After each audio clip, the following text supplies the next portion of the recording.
नमस्कार मित्रों, मैं आपका दोस्त पिंजू आसमी आप सबका अथर्व सक्सेस पॉइंट के यूट्यूब चैनल में स्वागत है। मित्रों, इस समय हम मेघदूत पढ़ रहे हैं और मेघदूत में कुल 4 श्लोक हो चुके हैं। आज हम अगला श्लोक यानी 5वां श्लोक पढ़ेंगे। ठीक, तो आइए हम जब 5वां श्लोक देखते हैं उसमें क्या है।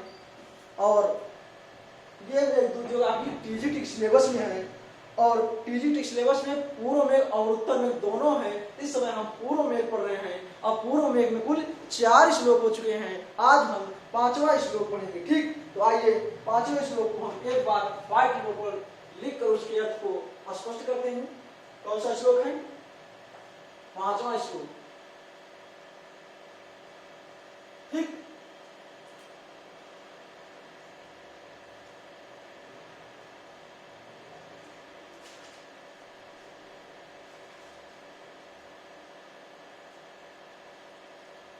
चलिए।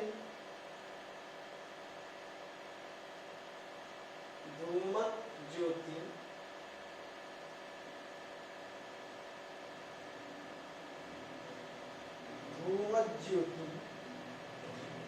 सलिल मरुतां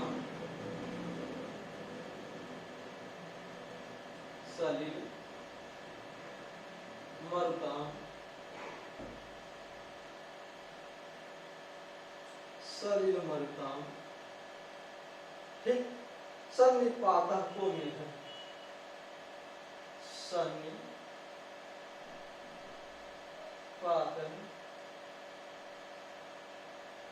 को मेघ।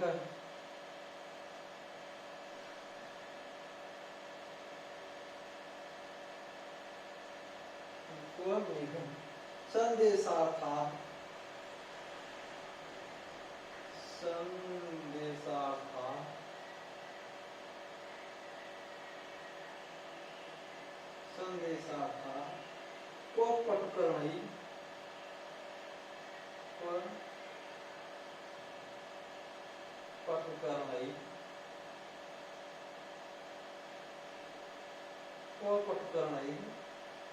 प्राणिभिः प्रापणीय।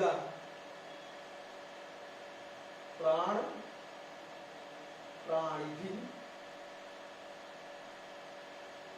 प्रापणीय।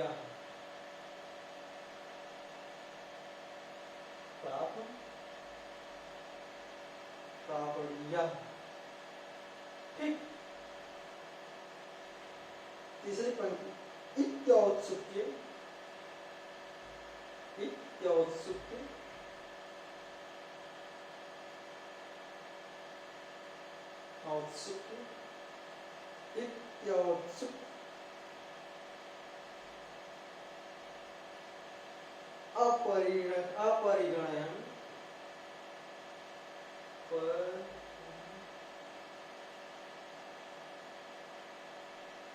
अपरिगणयन्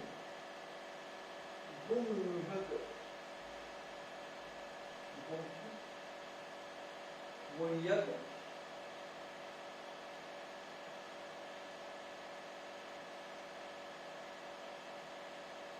ययाचे। ठीक, लास्ट पर देखिए। कामार्ता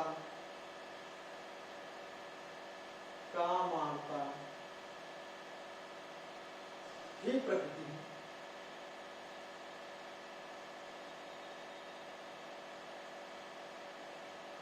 कामार्ता ही प्रकृति। त्रिकोण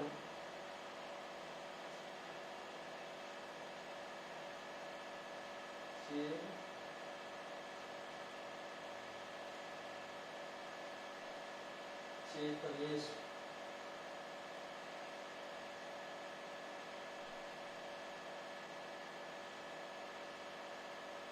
ठीक, चलिए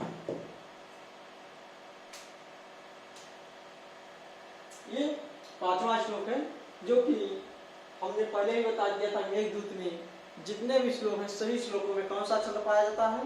मंदाक्रांता छंद। तो इसमें भी कौन सा छंद होगा? मंदाक्रांता छंद है। आइए इसका एक बार हम वाचन करेंगे। इसके पहले हम वाचन करने से पहले छंद का लक्षण पढ़ेंगे और उसके बाद फिर इसका वाचन करते हुए इसके अर्थ को स्पष्ट करेंगे। ठीक, तो आज मैं एक बार इसके छंद का लक्षण पढ़ते हैं। तो मंदाक्रांता छंद का लक्षण आप सबको पता होगा, तो ठीक है, आइए हमारे साथ आप लोग भी पढ़िए। मंदाक्रांता जलधि सड़ गए, माँ भवन तव ताद गुरुचे। मंदाक्रांता जलधि सड़ गए, माँ भवन तव ताद गुरुचे।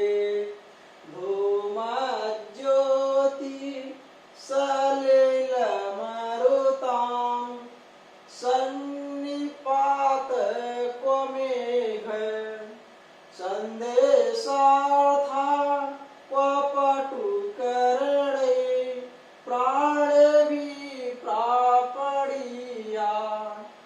इत्योत्सुक्यात् परिगणयन् भूम्यगस्तम्ययाचे।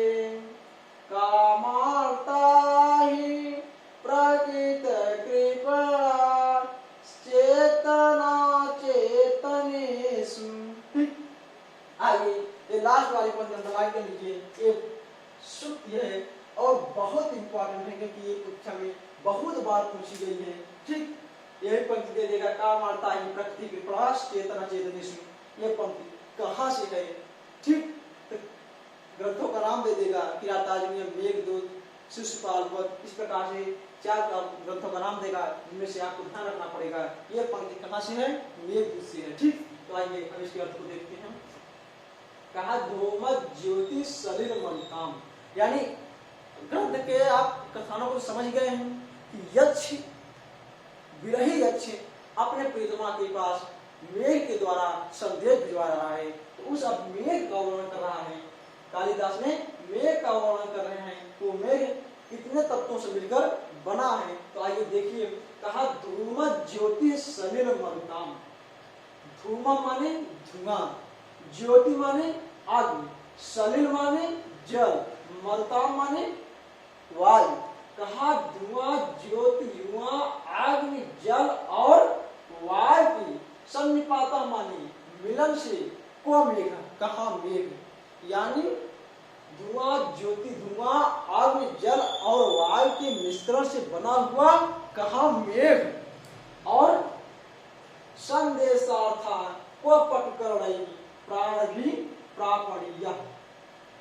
पटुकर्णई माने, पटुकर्णई माने समर्थ इंद्रियों वाला, समर्थ इंद्रियों वाला, प्राण भी माने प्राणियों के द्वारा, प्रापणीय माने भेजे जाने वाला, यानी प्रापणीय माने भेजे जाने वाला, संदेशार्थ को कहा संदेश, यानी समर्थ इंद्रियों के द्वारा भेजे जाने वाला कहा संदेश, को माने कहा संदेशा माने संदेश। ठीक, कहा कि धुआं, आग, जल और वायु के मिलन से बना हुआ कहा मेघ। यानी मेघ में कितने तत्व पाए जाते हैं? मेघ का निर्माण कितने तत्वों से हुआ है? तो 4 तत्वों से हुआ है मित्रों। कौन कौन? कहा धुआं, ज्योति, जल और अग्नि। यानी धुआं, अग्नि, जल और वायु, इन 4 तत्वों से मिलकर मेघ का निर्माण हुआ है। ठीक, तो उसी ने कहा कि धूम ज्योति सलिल मरुताम सन्निपाता को मेघ है। यानी धुआं, ज्योति यानी अग्नि, जल, वायु से मिला हुआ कहा मेघ। और पटुकर्णई समर्थ इंद्रियों, पटुकर्णई माने समर्थ इंद्रियों वाले, प्राण भी माने प्राणियों के द्वारा, समर्थ इंद्रियों वाले प्राणियों के द्वारा प्रापणीय माने भिजवाए जाने वाला संदेशार्थक को कहा संदेश। ठीक, लास्ट 2 पंक्तियों का अर्थ समझिए। फिर कहा इत औत्सुक्यात् अपरिगणन अपरिगणयन् गुह्यकः तम याचि। कहा इस प्रकार से औत्सुक्यात् माने उत्कंठा के कारण, उत्सुकता के कारण। कहा इस प्रकार से औत्सुक्यात् माने उत्कंठा के कारण अपरिगणन, अपरिगणन माने विचार न करते हुए, अपरिगणन माने विचार न करते हुए गुह्यक, गुह्यक किसको कहा गया? यक्ष को, कहा गुण्यका माने यक्ष, यक्ष ने तम माने उस मेघ को, तम शब्द किसके लिए आया है, मेघ के लिए आया है। कहा गुण्यका माने यक्ष ने तम माने उस मेघ से याचे माने याचना की, मतलब कहा कि इस प्रकार से उत्कंठा के कारण, किसके कारण, उत्कंठा के कारण अपरिगणित विचार न करते हुए, यानी उनके अंदर जो उत्कंठा हो गई, उत्सुकता के कारण वो विचार नहीं कर पाया कि यह जो हम संदेश में से कह रहे हैं यह उचित है कि अनुचित है। उचित अनुचित का विचार न कर पाने के कारण, क्यों नहीं कर पाया, कहा उत्सुकता, उत्सुकता के कारण, उत्कंठा के कारण, इतना उसके अंदर उत्कंठा हो गई, कोई इस पर विचार नहीं कर पाया कि हम जो संदेश भिजवा रहे हैं मेघ से ये उचित है कि अनुचित है, एक संदेश भिजवाने का जो माध्यम है ये माध्यम उचित है कि नहीं है, उसके प्रति उन्होंने विचार न कर पाना, यानी अपरिगणित विचार न करते हुए गुह्य माने यक्ष ने तब माने उस मेघ को ये याची माने याचना की, क्या याचना की, फिर कहा काम आता ही प्रकृति कृपण चेतन चेतनेषु, काम आता माने काम से पीड़ित, आर्ता माने पीड़ित, आर्त माने क्या होता है, पीड़ित, कहा काम से पीड़ित प्रकृति कृपण चेतन चेतनेषु, चेतन और अचेतन, यहाँ क्या लिखा है, चेतन लिखा है, कृपणाः चेतन, जब इसमें विचार करेंगे विग्रह करोगे तो यह कृपणाः अचेतन, तो कहा कृपणाः चेतन होगा, क्या होगा, कृपणाः चेतन, तो चेतन और अचेतन, यानी चेतन और अचेतन के प्रति प्रकृति स्वभाव से कृपण होते हैं, कौन, कहा कामाता लोग, यानी काम से पीड़ित लोग, जो काम से पीड़ित लोग होते हैं वो चेतन और अचेतनों के प्रति स्वभाव से कृपण यानी दीन होते हैं, ठीक, कृपण माने दीन होते हैं, ठीक, तो कहा कामाता ही प्रकृति कृपण चेतन अचेतनेषु, कामाता माने काम से पीड़ित व्यक्ति चेतन और अचेतनों के प्रति, प्रकृति माने स्वभाव से, कृपण माने दीन होते हैं, ठीक, स्पष्ट हुआ मित्रों।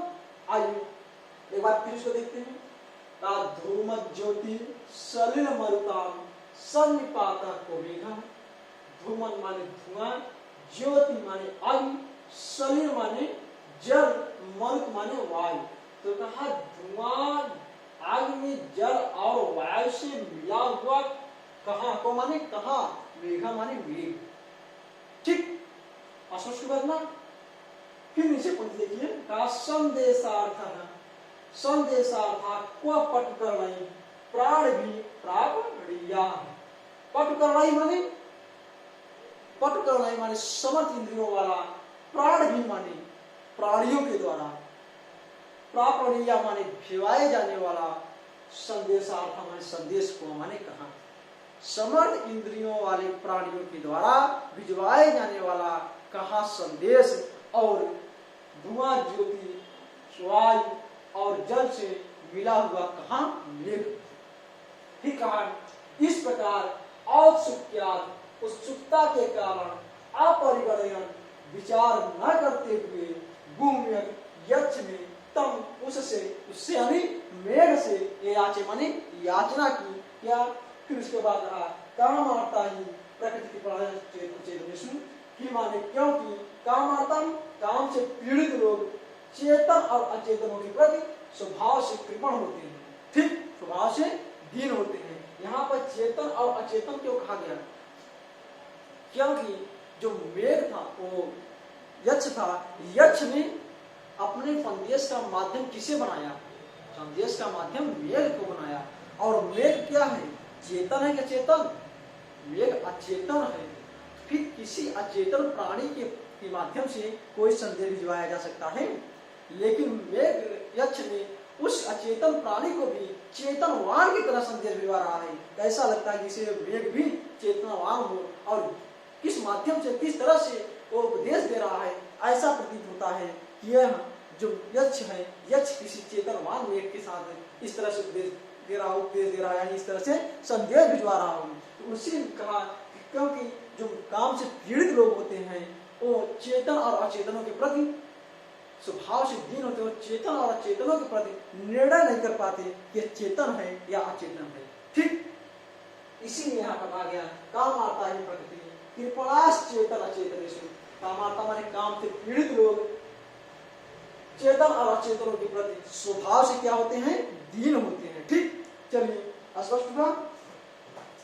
आइए इसमें कुछ व्याकरणात्मक टिप्पणी देख लीजिए। यहाँ प्रापणीया आया है, क्या आया है, प्रापणीया। ये बना कैसे है मित्रों, इसको देख लीजिए कैसे बना है।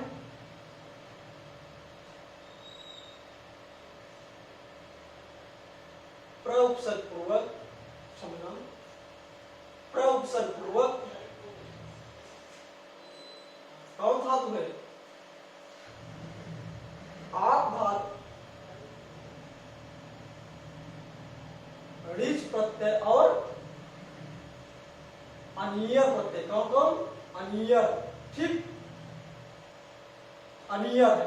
ठीक, तो कैसे बना है, प्रउपसर्ग पूर्वक आप धातु से ऋच प्रत्यय लगकर, प्रउपसर्ग पूर्वक आप धातु से ऋच और अनियर प्रत्यय लगकर प्रापणीया पद बना है। ठीक, और अगला है गुह्यक। क्या है, गुह्यक शब्द है ना, इसको देखिए कैसे बना है, गुह्यक शब्द कैसे बना है, याद देख लीजिए। गुह्यक कैसे बना है, तो कैसे बना है, गुह्य धातु से, कौन धातु है, गुह्य धातु से रबुल प्रत्यय। कौन, गुह्य धातु से रबुल प्रत्यय। ठीक, गुह्य धातु से रबुल प्रत्यय लगकर क्या बना है, गुह्यक बना है। ठीक मित्रों, चलिए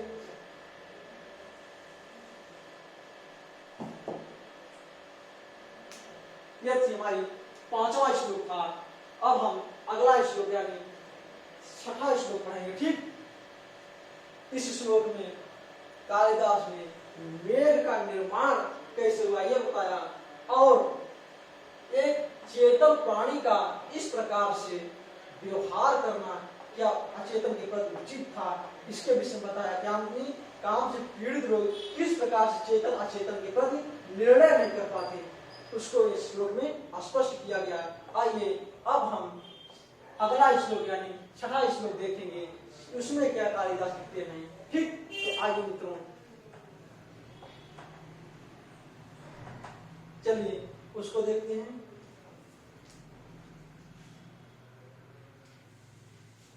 जातम वंशे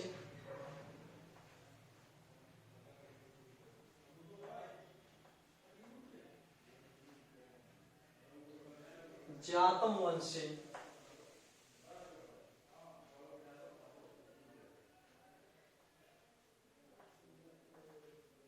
जातम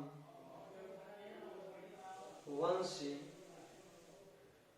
जातम वंशे भुवन विदितो भुवन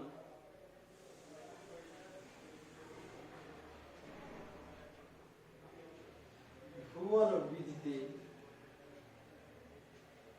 ठीक, जातम वंशे भुवन विदिते पुष्करावर्तका नाम,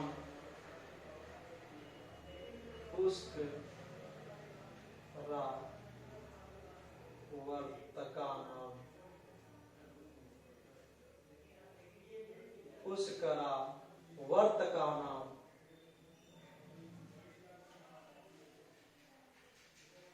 ठीक, फिर दूसरी पंक्ति जानाम,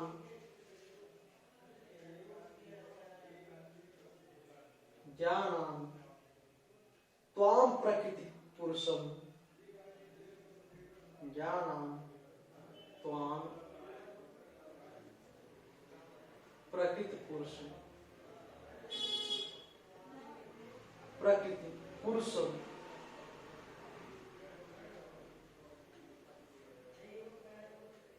पुरुषम काम रूपम मघोन, काम रूपम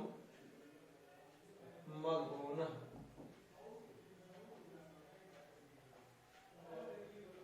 ठीक, चलिए तीसरी पंक्ति तेनाथित्वम,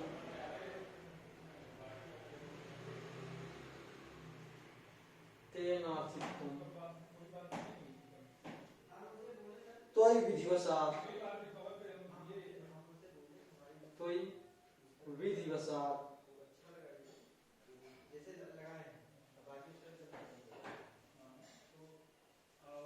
त्वयि विधिवशात् दूरबंधु गतोऽहम्, दूर बंधु गतोऽहम्,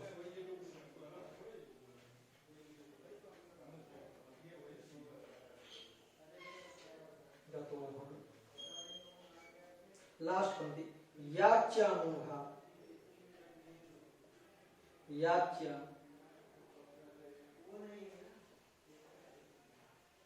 याच्या मोघा, मोघा वरम अधिगुणे, वरम अधिगुणे नाद में लब्ध कामा, नाद में लब्ध कामा,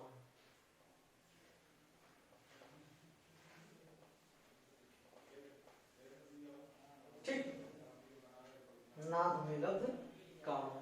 चलिए ये जो लास्ट वाली पंक्ति इसको भी अंडरलाइन कर लीजिए, ये भी सुक्ति वाक्य है, ये भी कई बार पूछा गया एग्जाम में। ठीक, आइए इसको फिर से पढ़िए।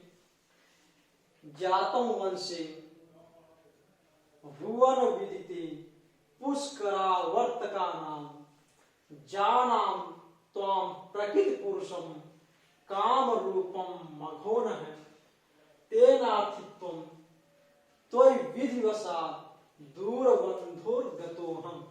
तो इसमें विग्रह करोगे तो दूरबंधु गतो अहम हो जाएगा। ठीक, चलिए फिर याक्या मोघ वरम अधिगुणे नाद में लब्ध काम। ठीक, तो आइए अब इस श्लोक में उस मेघ के वंश के विषय बताया गया, यानी कालिदास ने जिस मेघ को दूत बनाया यक्ष के लिए, उस मेघ के वंश के विषय में से बताते हैं। कहा जातम वंशे भुवन विदिते पुष्करावर्तका, जानाम त्वं प्रकृति पुरुषम काम रूपम मघोनः। कहा त्वं माने तुमको, भुवन विदिते माने संसार में प्रसिद्ध, पुष्कर आवर्तक नामक वंश में उत्पन्न हुआ जानते थे। क्या कहा?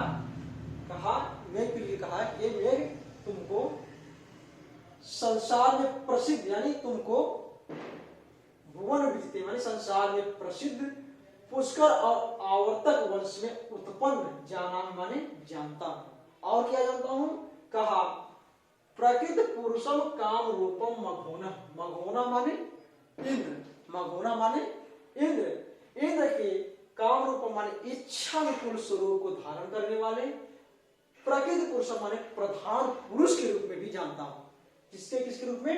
कहा कि संसार में विदित, संसार में प्रसिद्ध, भुवन विदित माने संसार में प्रसिद्ध, पुष्कर और आवर्तक वंश में उत्पन्न और इंद्र के इच्छानुकूल रूप को धारण करने वाले प्रधान पुरुष के रूप में तो आप को जाना मैंने जानता हूं। ये कौन कह रहा है? ये यक्ष ने कह रहा है। किससे? मेघ से, यानी मेघ की प्रशंसा कर रहा है। किसी से जब कोई याचना की जाती है तो याचना के पहले उसकी प्रशंसा की जाती है, जिससे वो प्रसन्न हो जाए। जब प्रसन्न हो जाएगा तब फिर याचक की याचना पूर्ण करेगा।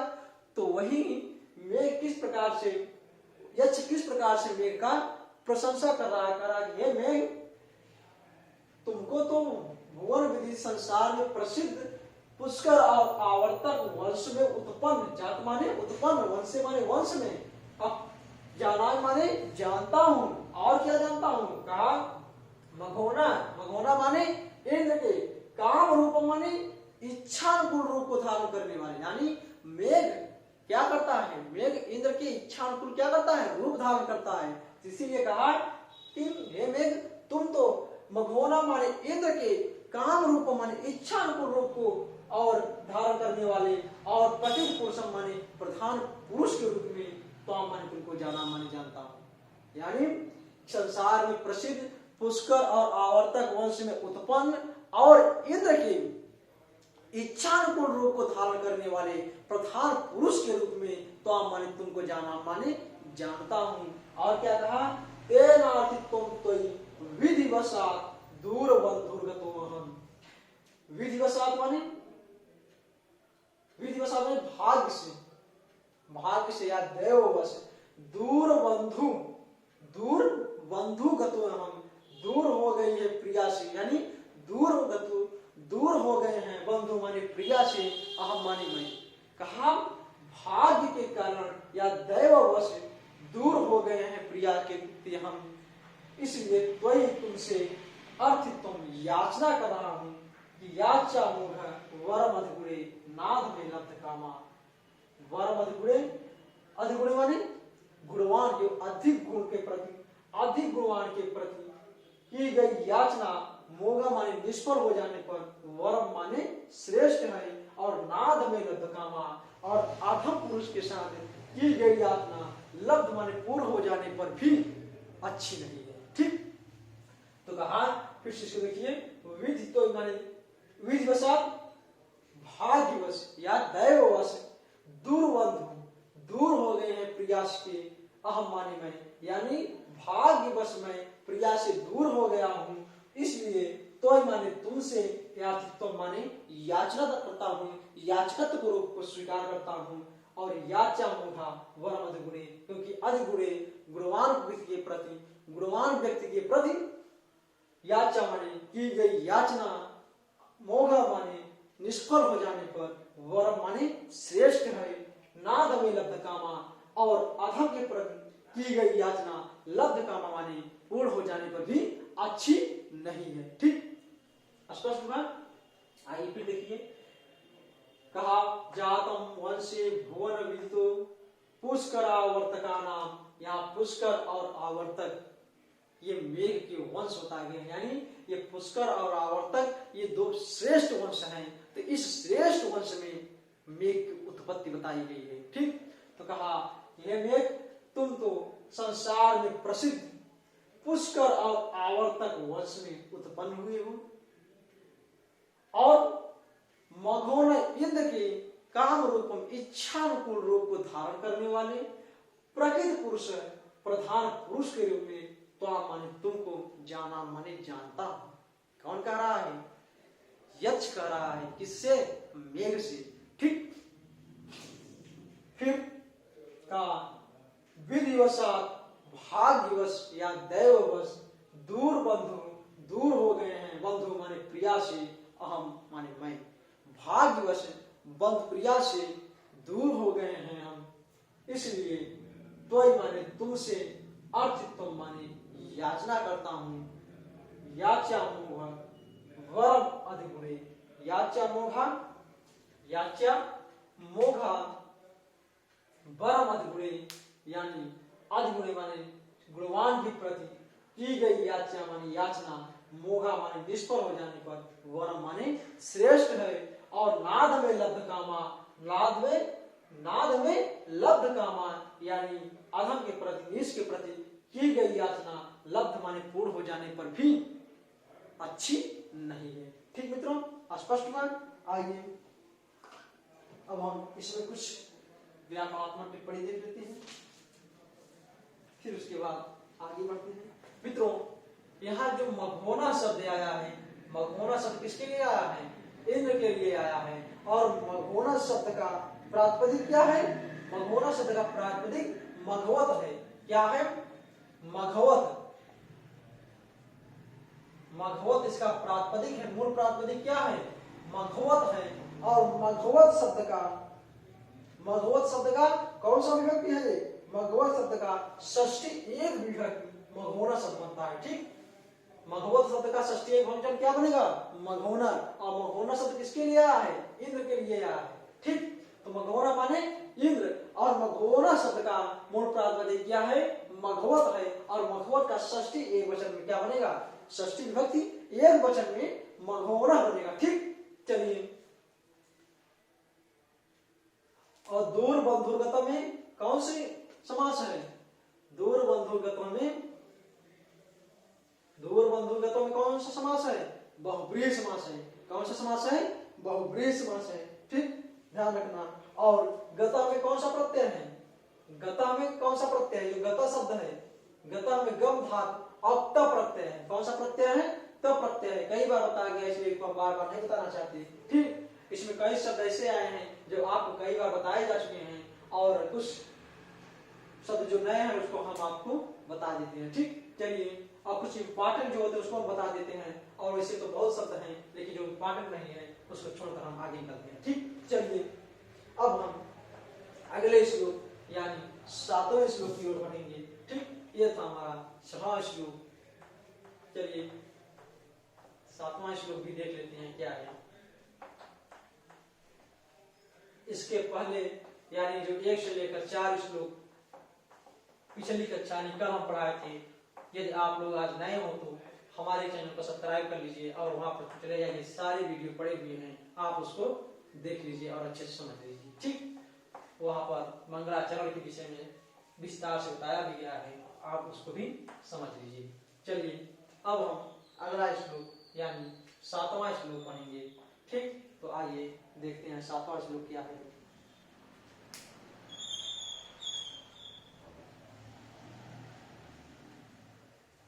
अब अलकापुरी के विषय में कालिदास वर्णन करते हैं, तो आइए देखते हैं क्या कहते हैं अलकापुरी के विषय में। कहा संतप्ता नाम, संतप्ता नाम, संतप्ता नाम त्वमसि शरणम,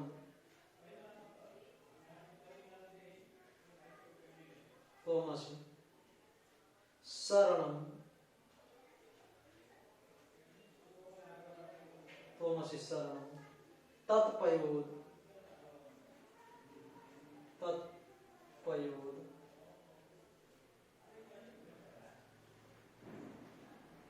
प्रियाया, प्रियाया संदेशम में हर, संदेशम में हर धनपति,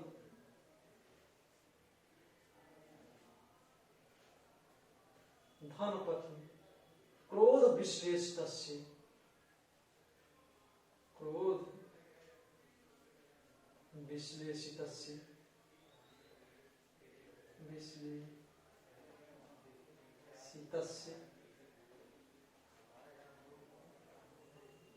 ठीक, आइए तीसरी पंक्ति लिखेंगे। गंतव्याते, गंतव्या ते वसति अलका, वसति अलका,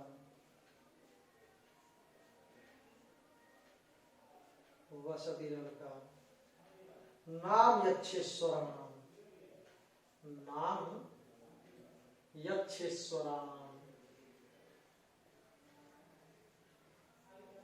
यक्षेश्वराणाम, स्वराणाम।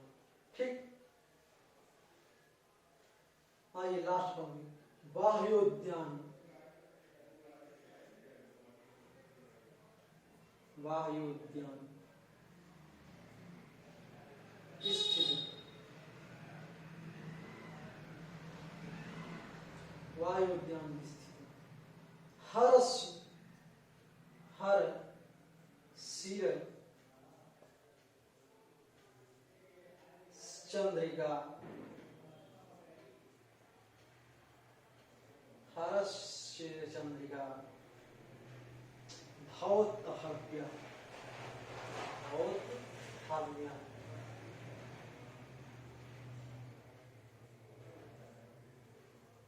ठीक, ये था हमारा 7वां श्लोक। आइए इस आप सब जान ही रहे हैं मंदाक्रांता छंद है, परंतु मंदाक्रांता छंद का हमने कई बार वाचन करा चुके हैं, इसलिए आप वाचन करने में निपुण हो चुके हैं। आइए हम इसे पढ़ते हुए चलेंगे, आप लोग इसका वाचन कर लेना, ठीक। और वाचन तो बहुत जरूरी है, आप लोग वाचन जरूर करना। चलिए, संतप्तानाम त्वमसि शरणं तत्पयोद प्रियाया संदेशम में हर धनपति क्रोध विश्लेषितस्य गंतव्या, क्या है गंतव्या, गंतव्याते वसति अलका, वसति अलका नाम यक्षेश्वराणाम बाह्योद्यान स्थित हर शिरस्य चंद्रिका धौत हर्म्या। ठीक मित्रों, चलिए आइए इसका अर्थ देखते हैं। कहा संतप्ता नाम त्वम शरणं तत्पयोद। सबसे पहले यहाँ से तत्पयोद से लिखिए पयोद। पयोद शब्द किसके है? पयोद माने होता है मेघ। पयोद माने मेघ, संबोधन है मेघ के लिए। कहा हे मेघ तुम संतप्ता नाम, संतप्त माने पीड़ित व्यक्तियों का, शरण माने रक्षक हो। कहा हे मेघ, पयोद माने हे मेघ, तुम तो पीड़ित व्यक्तियों का संरक्षक माने रक्षक हो। क्या कहा? पीड़ित व्यक्तियों का रक्षक हो। अगर एग्जाम में पूछेगा कि कालिदास ने मेघदूत में पीड़ित व्यक्तियों के रक्षक के रूप में किसे कहा है, तो मेघ को कहा है। किसको कहा है? मेघ को कहा है, क्योंकि पहले पंक्ति में उन्होंने स्पष्ट सीधे ही कह दिया। क्या कहा? कहा संतप्ता नाम त्वमसि शरणं तत्पयोद, यानी हे मेघ, पयोद शब्द संबोधन के लिए कहा कि हे मेघ त्वमसि, तुम संतप्ता नाम माने पीड़ित व्यक्तियों का, संरक्षक माने रक्षक माने हो, यानी तुम पीड़ित व्यक्तियों का रक्षक हो। और क्या कहा? कहा धनपति, धनपति माने धन के पति है जो कौन? कुबेर। कहा कुबेर, धनपति का मतलब कुबेर के लिए आया है। कहा कुबेर के क्रोध से विश्लेषित माने अलग कर दिए हैं, कुबेर के क्रोध से अलग कर दिए हैं। प्रियाया, प्रिया की, समय माने मेरे, संदेश माने संदेश को, हर माने ले जाओ। यानी कहा कुबेर के क्रोध से अलग कर दिए गए प्रिया तक मेरे संदेश माने संदेश को, हर माने ले जाओ। किससे कह रहे हैं? मेघ से कह रहा है। कौन? यक्ष। कौन कह रहा है? यक्ष कह रहा है। किससे? मेघ से कह रहा है। क्या कह रहा है? कहा हे मेघ, तुम तो संतप्ता माने सप्तप्ता माने संतप्ता, क्या लिखा है? संतप्ता नाम। कहा हे मेघ, तुम तो संतप्ता यानी पीड़ित व्यक्तियों का, संरक्षक माने संरक्षण माने शरण माने क्या है? रक्षक, रक्षा करने वाला, यानी तुम तो पीड़ित व्यक्तियों के रक्षक हो। कौन? मेघ। और धनपति, कुबेर के क्रोध से विश्लेषित किए गए, कुबेर के क्रोध से अलग किए गए, मैं माने मेरे, हर संदेश माने संदेश को, प्रिया माने प्रिया तक, हर माने ले जाओ।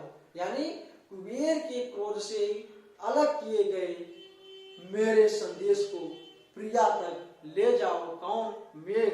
अब मेघ के लिए क्या कहा कि हे मेघ, तुम तो पीड़ित व्यक्तियों के संरक्षक हो, पीड़ित व्यक्तियों की रक्षा करने वाले हो, इसलिए हम भी इस समय पीड़ित हैं, हमारी भी आप क्या कीजिए? रक्षा कीजिए। और फिर लास्ट की दो पंक्ति में क्या कहते हैं?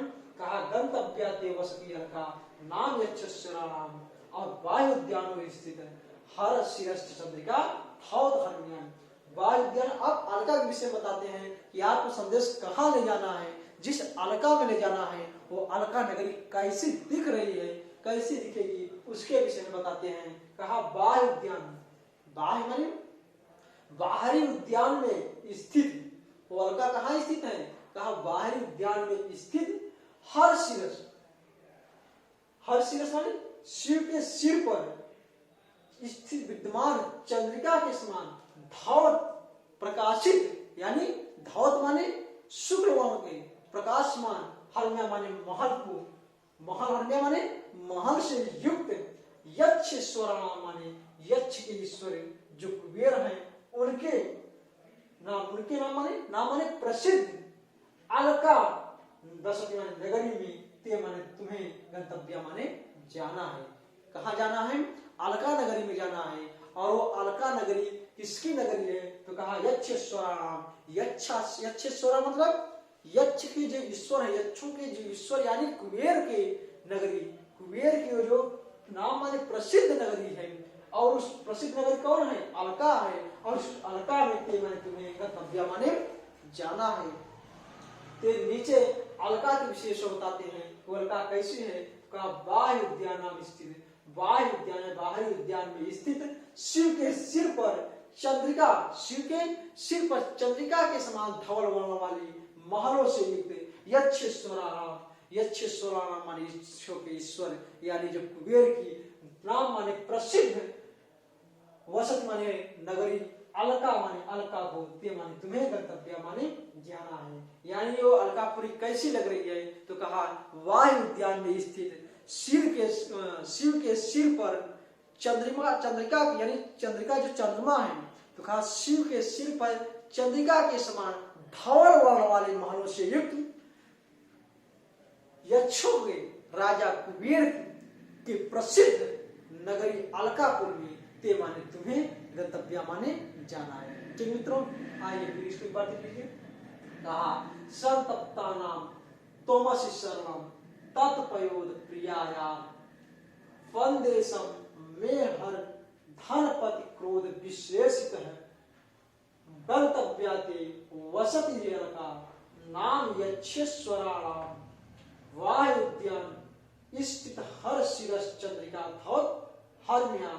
कहा तत्पयोद माने, तत् माने उस, पयोद माने मेघ को कहा तत्पयोद, पयोद माने मेघ। कहा हे मेघ तोमस तुम संतप्ता नाम शरणम, पीड़ित व्यक्तियों के शरण माने रक्षक हो, और धनपति यानी कुबेर के क्रोध से विश्लेषित माने अलग कर दिए गए मेरे संदेश को प्रिया तक हर माने ले जाओ। यानी वो अपने स्थिति को बता देता है कि हम यहाँ क्यों बैठे हैं। तो मेघ नहीं पूछता है, फिर भी वो बता देते हैं कि हम किस लिए बैठे हैं। उसका कारण है मित्र। कारण क्या है? कहा कुबेर के क्रोध से अलग कर दिए गए हैं हम पत्नी से, जिसके कारण से हम यहाँ रामगिर की आश्रम में बैठे हुए हैं। और मेरी पत्नी कहाँ है? तो वे भी बता देते हैं वो अलकापुरी में है, क्योंकि नीचे बताते हैं अलकापुर में जाना है। और किस लिए जाना है? तो कहा मेरे संदेश को प्रिया तक ले जाना है। तो प्रिया उसकी कहाँ है? अलकापुरी में है। तो उसी को यहाँ बताते हैं, कहते हैं कि कुबेर के क्रोध से अलग कर दिए गए मेरे संदेश को प्रिया तक हर माने ले जाओ। और वो अलकापुरी जहां तुम्हें जाना है, वो अलकापुरी कैसी लग रही है? तो कहा नीचे की पंक्ति में स्पष्ट करते हुए कहा कि बाह्य उद्यान, बाह्य उद्यान माने बाहरी उद्यान में स्थित। कहाँ स्थित है वो? बाहरी उद्यान में स्थित हर शिव, हर माने शिव के सिर पर विद्यमान चंद्रिका के समान धौत माने धवल वर्ण वाले, हरम्या माने महलों से युक्त, यक्षेश्वराणाम माने यक्षों के ईश्वर कुबेर की, नाम माने प्रसिद्ध, वसत माने नगरी को, अलका प्रसिद्ध नगरी अलका को गंतव्य के माने तुम्हें गंतव्य माने जाना है। ठीक स्पष्ट हुआ?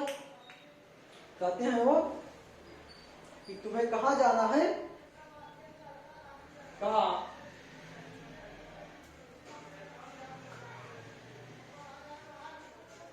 बाह्य उद्यान में स्थित। कहाँ है? बाह्य उद्यान में स्थित शिव के, हरस माने हर माने शिव के, और सिर पर चंद्रिका के समान धावत वर्ण वाले महलों से युक्त तुम्हें यक्षों के राजा कुबेर की प्रसिद्ध नगरी अलकापुर में जाना है। अब किस लिए जाना है? तो ऊपर की पंक्ति में बताते हैं तुम तो पीड़ितों के रक्षक हो, और हम भी गणपति यानी कुबेर के क्रोध से विश्लेषित हो जाने के कारण प्रिया से अलग हो गए हैं, और मेरे संदेश को प्रिया तक ले जाओ, पहुंचाओ। ठीक, चलिए स्पष्ट हुआ? आइए अब हम अगले श्लोक की ओर चलते हैं। पहले इसको देख लेते हैं, इसमें टिप्पणी पूछी, फिर उसके बाद अगले श्लोक पे चलेंगे। यानी इसमें टिप्पणी देख लीजिए। आइए,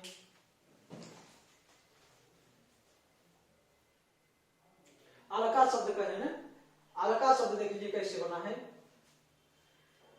आइए,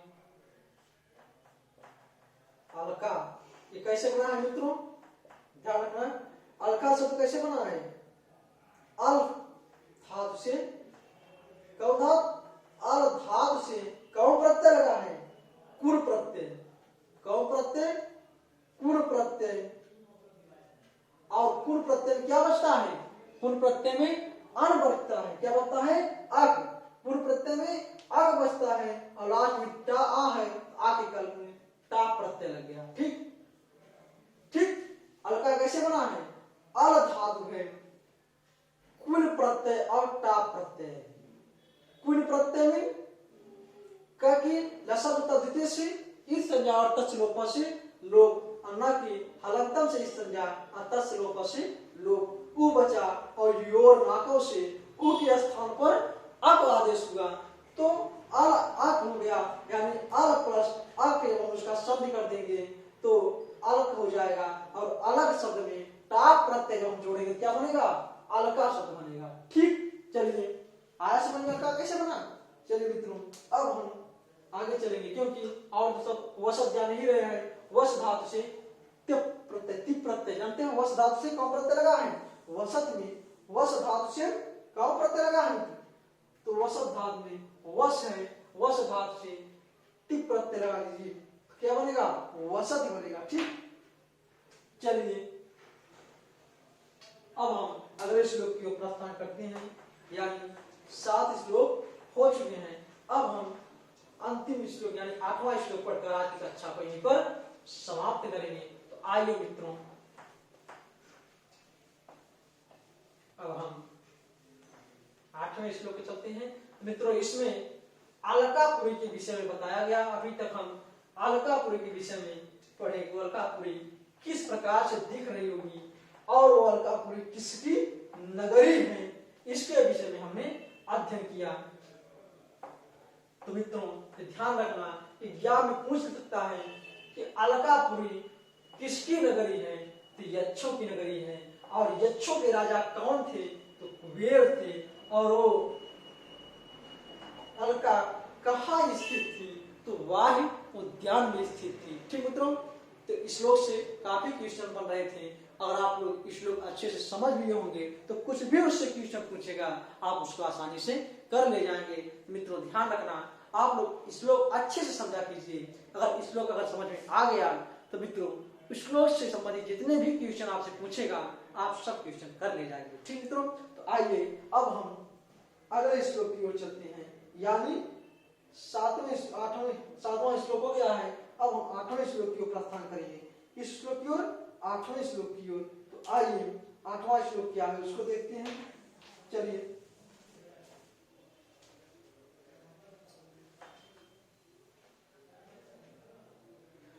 त्वाम आरूढ़म, त्वाम आरूढ़म, ठीक, त्वाम आरूढ़म, पवन पदवी, पवन पदवी, उद्ग्रहित, उद्ग्रहित, उद्ग्रहित, उद्ग्रहित, अलकांता, अलकांता, अलकांता, प्रेक्षिष्यन्ते, प्रेक्षिष्यन्ते,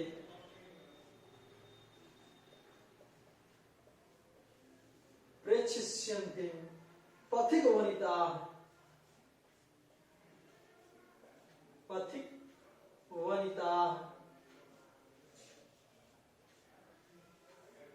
पथिक वनिता, प्रत्ययात् आस्वत्सत्य, प्रत्यया,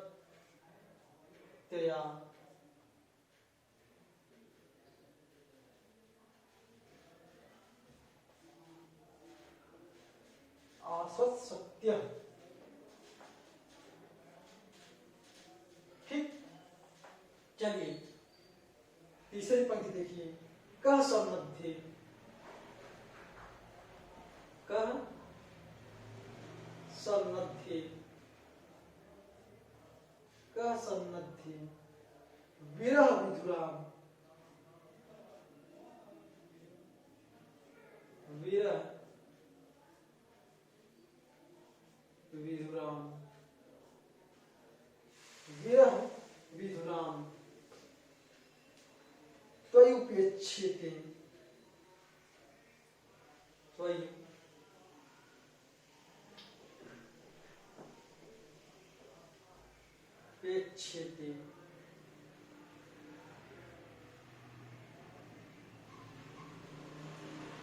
जायाम। ठीक, आइए लास्ट पॉइंट, न स्याद अन्यो, न स्याद अन्यो, न स्याद अन्यो अहम यु,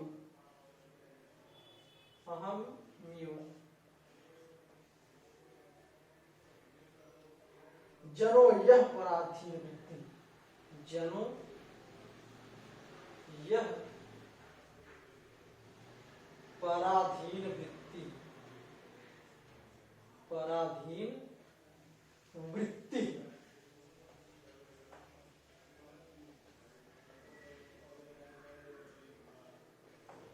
ठीक, चलिए ये था हमारा 8वां श्लोक। कौन सा? 8वां श्लोक। आइए एक बार इसको पढ़ते हैं। इसमें भी कौन छंद है? मंदाक्रांता छंद है। तो आप लोग मंदाक्रांता छंद का लक्षण पढ़ के उसके बाद श्लोक का वाचन करना। अब हम इस चीज को पढ़ते हुए चले जाएंगे। तो आइए, कहा त्वाम आगुरम पवन पदवीम उद्गहित, क्या है? उद्गहित है। ठीक, उद्गहित अलकांता प्रेक्षिष्यन्ते पथिक वनिता प्रत्याद आश्वसत्य, आश्वसत्य क्या है? आश्वसत्य है। ठीक, फिर कह सन्नद्धि विरह विधुराम त्वयुपेक्षित ज्ञानाम न स्याद अन्यो अहम यु जनो यह पराधीन वृत्ति। ठीक, आइए कहा, अब इसके एक एक शब्द के अर्थ को स्पष्ट समझिए। कहा त्वम आरूढ़म पवन पदवीम, कहा त्वम माने तुमको, आरूढ़म माने चढ़े हुए, पवन माने वायु की, पदवी माने मार्ग पर, यानी तुम्हें वायु के मार्ग पर चढ़े हुए, वायु के मार्ग पर आरूढ़ हुए। पथिक वनिता, पथिक वनिता माने जो परदेश गए हुए पुरुष हैं उनकी स्त्रियां। प्रत्याग, प्रत्याग माने विश्वास से, प्रत्याग माने विश्वास से, आश्वसत्य विश्वास से आश्वस्त होकर, आश्वस्त होकर, विश्वास से आश्वस्त होकर, उद्ग्रहित अलग कांता, अलग माने बालों को, उद्ग्रहित माने अलग माने बालों को, अलकांता मतलब क्या हुआ? बालों को, उद्ग्रहित माने उठाए हुए, बालों को उठाए हुए, प्रेक्षिष्यन्ते माने देखेंगे, प्रेक्षिष्यन्ते माने देखेंगे। यानी हे मेघ, जब तुम वायु के मार्ग पर चढ़ोगे, वायु के मार्ग पर आरूढ़ होगे, तब उस समय परदेश गए हुए पुरुषों की स्त्रियां विश्वास से आसक्त होकर अपने बालक को, अलग माने बालों को, उद्ग्रहित माने उठाए हुए, प्रेक्षिष्यन्ते माने देखेंगे। मित्रों, पथिक वनिता माने परदेश गए हुए पुरुष की स्त्रियां, और प्रत्याने विश्वास से आश्वस्त माने आश्वस्त होकर, यानी जो पुरुष परदेश गए हुए हैं वो तब जब बरसात के महीने में अपने घर वापस आते हैं और शेष 8 महीने सब बाहर ही रहते हैं, तो उस समय आषाढ़ का महीना है, सावनाथ के आसपास का, तो बादल आकाश में घिरे हुए हैं, तो सभी परदेशी लोग अपने घर को वापस हो रहे होंगे। इस विश्वास से आसक्त होकर, यानी स्त्रियां ये विश्वास कर रही हैं कि अब हमारे प्रेमी भी वापस आ रहे होंगे। इस विश्वास से आसक्त होकर उद्ग्रही अपने बालों को आगे की बालों को, अपने बालों के अग्रभाग को उठाए हुए, यानी बालों के अग्रभाग को उठाए हुए, इस शब्द से यह द्योतित होता है कि जब स्त्रियां पुरुष के अभाव यानी पति उसके पास नहीं रहते तो उस समय वो लोग श्रृंगार नहीं करते। श्रृंगार न करने के कारण उनके बाल बिखरे हुए रहते हैं और बिखरे हुए बालों को वो अग्रभाग भी बाल आए हुए हैं। तो जब अग्रभाग में भी बाल आए हुए हैं तो मेघ को स्पष्ट रूप से नहीं देख पाएंगे। इसलिए कालिदास ने कहा कि बिखरे हुए बालों के अग्रभाग को ऊपर की ओर उठाए हुए आपको, यानी ये मेघ आपको प्रशिष्यन्ते देखेंगे। और क्या कहा? क सन्नद्धे विरह विधुराम त्वपेक्षित जायाम। विरह विधुराम माने विरह से व्याकुल, विरह विधुराम माने विरह से व्याकुल, तो माने तुम्हारी, विरह से व्याकुल, जायाम माने पत्नियों की, कौन उपेक्षित माने उपेक्षा करता है। और कब कहा? तो सन्नद्धि तुम्हें उमड़ने पर, तुमको उमड़ने पर, तो सन्नद्धि माने तुमको, सन्नद्धि माने उमड़ने पर, यानी जब तुम आकाश में उमड़ोगे तो तुम्हें देखकर विरह से विधुराम, विरह से व्याकुल, जायाम माने स्त्रियां, क माने कौन, उपेक्षित माने उपेक्षा करेगा। यानी हे मेघ जब तुम आकाश में उमड़ोगे तो इस प्रकार से देखकर, तुम्हें देखकर विरह से व्याकुल स्त्रियों की कौन उपेक्षा करेगा। और लास्ट पद में कहते हैं अन्यो, अन्य माने दूसरे, अहम माने मैं भी, तथा अन्यो जने दूसरे व्यक्ति भी, अहम में हमारे समान, यह जो पराधीन वृत्ति वाले न शायद नहीं होंगे। यानी जो हमारे जैसा लोग नहीं होंगे, यानी जो दूसरे लोग हमारे जैसे साप से ग्रसित नहीं होंगे तो अपने पत्नी की उपेक्षा नहीं करेंगे। हम भी उपेक्षा न करते, लेकिन हम क्या करें, हमें तो साप मिला है, साप के कारण हम अपने पत्नी से, अपने प्रेमिका से नहीं मिल पाते। लेकिन जो हमारे और मित्र लोग हैं वो तुम्हें उमड़ते देखकर अपने पत्नी से मिलने के लिए अत्यंत इच्छाएं व्यक्त करने लगते हैं और वहां से परदेश से चल पड़ते हैं। तो उसी को कहते हैं कि विरह विधुराम, विरह से व्याकुल, जायाम माने पत्नी की, का माने कौन उपेक्षा करता है, तो सन्नद्धे तुम्हें उमड़ते हुए देखकर। हे मेघ जब तुम आकाश में उमड़ोगे तो पत्नियां यानी स्त्रियां तुम्हें देखकर प्रेम से व्याकुल हो जाएंगी। और इस प्रेम से व्याकुल होकर, विरह से व्याकुल हो जाने पर इसकी कौन सा ऐसा पुरुष होगा, कौन सा ऐसा व्यक्ति होगा जो उपेक्षा करेगा। लेकिन अन्य कौन, यानी दूसरा कौन सा ऐसा व्यक्ति होगा जो उपेक्षा करेगा। लेकिन अहम यू, हमारे समान जो पराधीन वृत्ति न, हमारे समान जो पराधीन वृत्ति वाला नहीं होगा। ओ ठीक, तो फिर से इसको देखिए, कहा तुम आरूढ़ पवन पदवीं, हे मेघ तुम्हें वायु के मार्ग पर आरूढ़ हुए और परदेश गए हुए वनिता माने पुरुषों की स्त्रियां प्रत्या विश्वास से आश्वस्त माने आसक्त होकर अग्रभाग को, यानी बालों माने बालों को, उद्ग्रहित माने अग्रभाग को उठाए हुए प्रशिष्यन्ते माने देखेंगी। तो तुमको सन्नद्धे माने उमड़ते हुए, विरह से व्याकुल, विरह विधुराम माने विरह से व्याकुल, जाया माने पत्नियों को, कह माने कौन, उपेक्षित माने उपेक्षा करेगा। और कहा अन्य दूसरे व्यक्ति भी, अन्य जनो माने दूसरे व्यक्ति भी, अहम यू हमारे समान पराधीन वृत्ति न स्यात्, हमारे समान पराधीन वृत्ति न स्यात्, पराधीन व्यवहार वाला नहीं होगा। ठीक, चलिए ठीक मित्रों स्पष्ट हुआ। चलिए इसमें भी कुछ व्याकरणात्मक टिप्पणी देख लेते हैं जो इम्पोर्टेंट होगी और उसके बाद फिर हम आज की कक्षा को यहीं पर समाप्त करते हैं। चलिए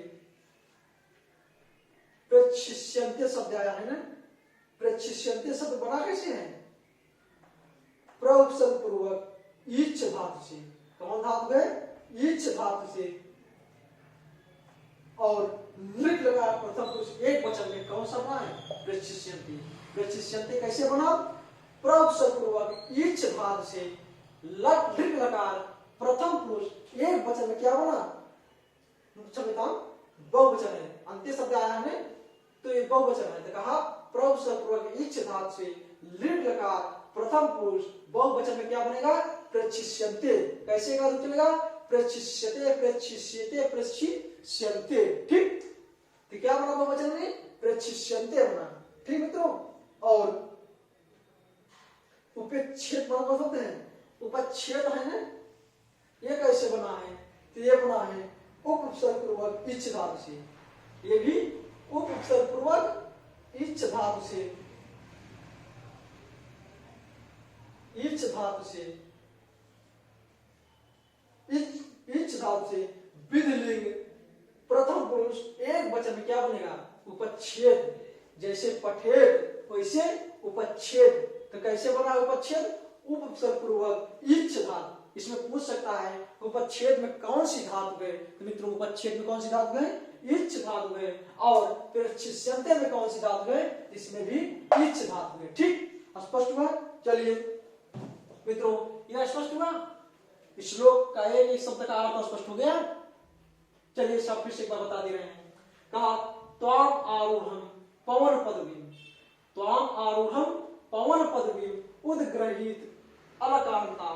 तो यहाँ से पहले पवन पदवीम त्वाम आरूढ़म, इसको देखिए, कहा पवन पदवीम माने वायु के मार्ग में, त्वाम आरूढ़म माने तुमको आरूढ़ होते, पथिक वनिता परदेश गए हुए पुरुषों की स्त्रियां, प्रत्ययात आश्वस्त है, विश्वास से आसक्त होकर, अलग अलग माने बालों को, उद्ग्रहित माने उठाए हुए, प्रच्छिष्यन्ते माने देखेंगी, और त्वयि सन्नद्धे, त्वयि सन्नद्धे माने तुम्हें, सन्नद्धे माने उमड़ते हुए देखकर विरह से व्याकुल, जाया माने पत्नियों की, कह माने कौन, उपच्छेद माने उपेक्षा करेगा, और न स्याद अन्यो, कहा अन्यो माने अन्य जो दूसरे, अन्यो यहाँ अब रहेगा, ध्यान रखना मित्रों। ठीक, तो कहा अन्यो जो दूसरे जनों माने जो दूसरे व्यक्ति हैं, वो भी अहन्यो हमारे समान पराधीन वृत्ति, पराधीन वृत्ति माने पराधीन व्यवहार वाले न स्याद नहीं हो। ठीक, जो हमारे जैसा पराधीन व्यवहार वाले लोग नहीं होंगे, वो दूसरों हो अपने पत्नी के विरह से व्याकुल समझकर उसकी उपेक्षा नहीं करेंगे। ठीक, स्पष्ट हुआ। चलिए आज की कक्षा में पर समाप्त करते हैं, फिर हम कल अगले श्लोक यानी 9वें श्लोक के साथ आप लोगों से फिर मुलाकात करेंगे। तब तक के लिए आप सबको नमस्कार, शुभ रात्रि।